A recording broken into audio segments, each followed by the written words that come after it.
followed by. Oh shit! Yeah. I was gonna meet up with some of my boys later. Hey guys, and welcome to Little Black Book. You know what time it is. Hey, if you're new to the channel, make sure you like, share, subscribe, click on that bell button for the notification of the what uploads, baby. And for those of you returnees, you ain't got the minerals. Oh, that was slightly off, guys, but you already know what time it is. Hey, we're doing a review of Insecure episode 4 and season 4. Hey, if you want to watch freaking I'm gonna have to look at that. If you want to watch shows like this, make sure you click on backworldtube.com. There's going to be a link down below in the description. Without further ado, let's get into the review. So I want to talk to you guys about Molly and Andrew. I think, you know, watching this particular episode, we have seen Molly and Andrew grow from episode 1 to episode 4. Not much. And why I mean that by that is because in episode 3 we got treated to the fact that Molly was saying that she felt like she wasn't emotionally developing with Andrew, and we've not seen any growth from episode 3 to episode 4. They're doing the exact same things they were doing. Still thinking about work? Before. And the reason why they're having troubles, we see at the end where he's talking about their schedules being all messed up, is because they never discussed anything. I get that you're busy, Molly. You know, I get busy too, but we're not in the honeymoon phase anymore, and I'm worried that our schedules aren't compatible. And they've never talked in depth, because every time they start speaking, they get confused with sex. And I think a lot of our generation do this a lot, where they confuse sexual intimacy with actual intimacy. No, intimacy is broken into 7 different parts. And the one part that a lot of people miss is the emotional aspect of things. And so when we're dealing with this relationship couple, we see from the very beginning, you know, Andrew comes over, you know, and starts to, you know, cuddle her from behind, give a little kiss from behind, etc. And then as she begins talking about her work, he goes, bore off. Now, here's the thing. Okay, you know what? Never mind. I get it. It's boring. If you're going to be developing a relationship that's going to be for a long term and it's not just going to be about sex, then your work is a part of your life. It's 24/7. You do this 9 to 5. And she's obviously, I'm guessing, to do with the legal field. Her work is quite consuming, right? So if somebody then says your work is bore off, yeah, it's boring. And I'm not saying you have to go into absolute complete depths of legal aspects of your work and etc, but we all have frustrations in our day, stuff that happens in our day, things that are going on in our work that we're excited about or not excited about, and you need to have that safe place where you can be emotionally available and open to discuss these things. When you have not built that connection up and not built that trust, then you now lose a part of yourself. How many hours you spend at work that you can't now tell your partner about how the day went? You know, and these are part of relationships where they begin to crumble and fall, where you don't pick up the slack in some part of intimacy, someone else will. Yeah? Because people want to be desired and they want to be wanted. So now when you begin not to deal with the aspect of the person's work, this causes tension in the long run. Because what happens is somebody else will focus on that area of intimacy, and that person will crave it, and the two come together. Now, I'm not saying that's the reason why, all the reasons why people cheat, but what I am talking about is the fact that your work is important to you, and you want people to be able to support you in what you do. So when I saw that, and I saw that particular behavior from Andrew, I was like, this is not a good thing. That's not a good thing at all. That's not a good start. Bear in mind already they have intimacy problems already in the emotional field. I think watching obviously later on when they come into their dinner between Molly and Andrew as well, you know, one of the things that's been happening with Molly is that she's been inconsistent with her, you know, arrangement and appointments with Andrew. Now, here's the thing about relationships. Reliability is important. Your word is important. And you need to be able to keep your word to be reliable.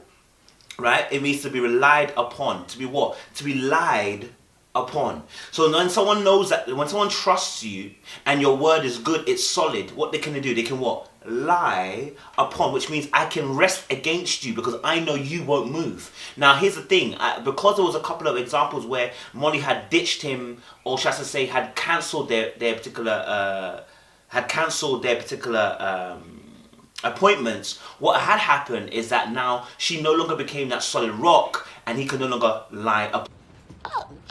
Yeah, I'll stay too. Didn't you say you were going to a listening party or something? Yeah, but my man gets it, you know? We both got our own shit going on. So what did he start doing? He started building other appointments that he can lie upon. And this is the most important thing about relationships. When you don't start keeping your word, people stop relying upon you, and they stop calling you because they know they can't trust you. You understand? And in relationships, this is vital because whatever you say is gospel, and it's got to be held up to that level. Otherwise, trust is broken. And so what we see from Andrew's side is that this is a frustration that is bubbling underneath the surface. You see, because you don't speak and we don't discuss our expectations and our wants and our desires and what we want from a situation, when things happen, we go quiet, we go mute, and then we expect the person to kind of understand, and then it grows into a slow frustration that begins to boil to the surface and then erupts one time, right? And so what you see is that Molly thinks everything's good, because she's not had a discussion with him appropriately. She's ditched him off in text, in call, say, oh, can we give a rain check here? And actually, she hasn't discussed actually how that actually makes him feel. They haven't discussed that because they're not concerned with the emotional aspects of things because they're so invested in their bodies. And so we see that obviously at the house with Tiffany, when Molly's talking to Issa and to Tiffany, she goes,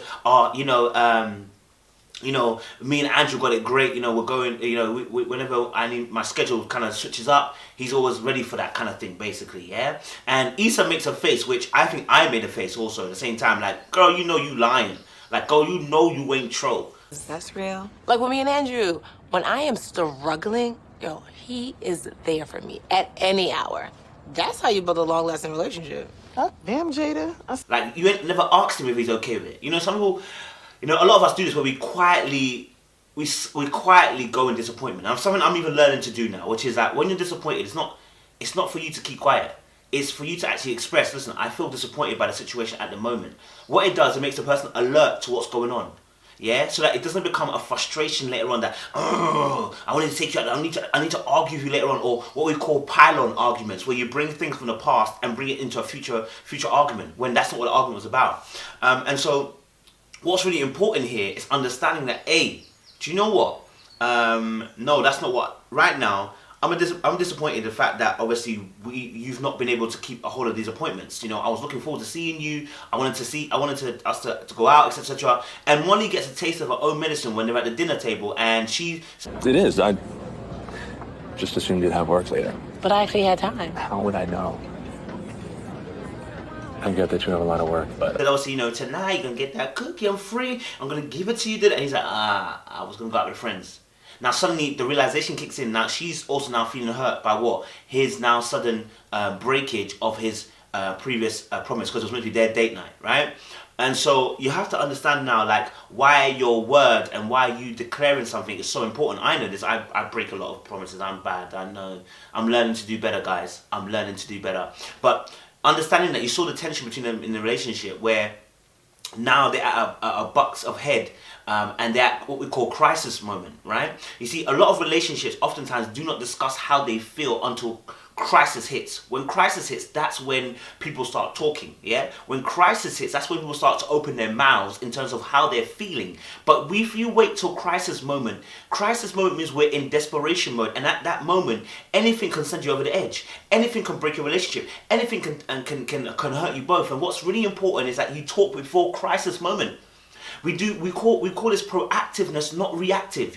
If you react reactively, it means you're waiting for something to happen and then you react. You want a cure rather than prevention, right? And so the most important thing here is that, listen, boom, what you want to do is always be preventive. You want to be preventive rather than trying to cure, and that means being proactive. That means having discussions when you feel like, hey, look, do you know what? This is how I feel about the situation here and now. And the person will go, okay, cool. Do you know what? I didn't understand it then. I get it, what you're saying, boom, boom, boom, right? And then they can adjust. What you don't want is to be in crisis mode, because when you're in crisis mode, what happens is emotions flare. And when emotions flare, sensible decisions that are logical no longer can be made because we're in an emotional state. We're in an emotional wreck. We're in an emotional fatigue. We're in emotional depletion. You know what I mean? Like, when we haven't got energy for it no more, right? And so it doesn't allow for a productive conversation between you and your partner. So the key thing here with Molly and Andrew was to have these discussions earlier on. But we saw from the last few episodes, when she started talking about the family, my man blocked it off. Then he came back to us and said, okay, do you know what, let's talk about this. But has there been a greater and vast improvement in their discussion and talking? Because if there hasn't been, this is going to continue, right? And a lot of relationships are in this. You're in an emotional depletion because you don't talk. You don't open your mouth to tell us how you're feeling. You're going on feelings of sex, not feelings of what you feel up here or in here. And this is very, very key, because relationships that that are successfully and last long, are ones where they talk on a daily about their feelings, about what's going on, about what they're seeing, what they're feeling, what they want to do, etc., etc. All of that comes into play. I think also as well, I think the end scene that we kind of see them with, where Molly's talking to Andrew when she obviously tries to make up peace, right? Where she comes with the bottle of wine and a little food, whatever, comes round, and they give a little hug, and he's surprised to see her there. That's because she's breaking protocol, right? Because often all of us have what we call patterns, yeah?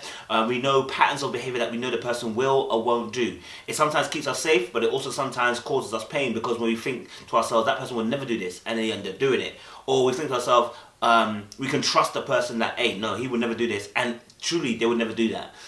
So there are things that are positive and negative with that aspect. Seeing her there was a breaking of protocol, because she was so used to her work, and he was so used to her doing work.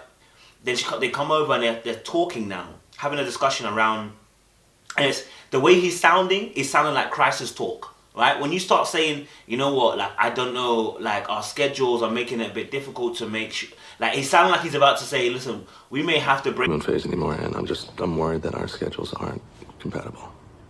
Okay.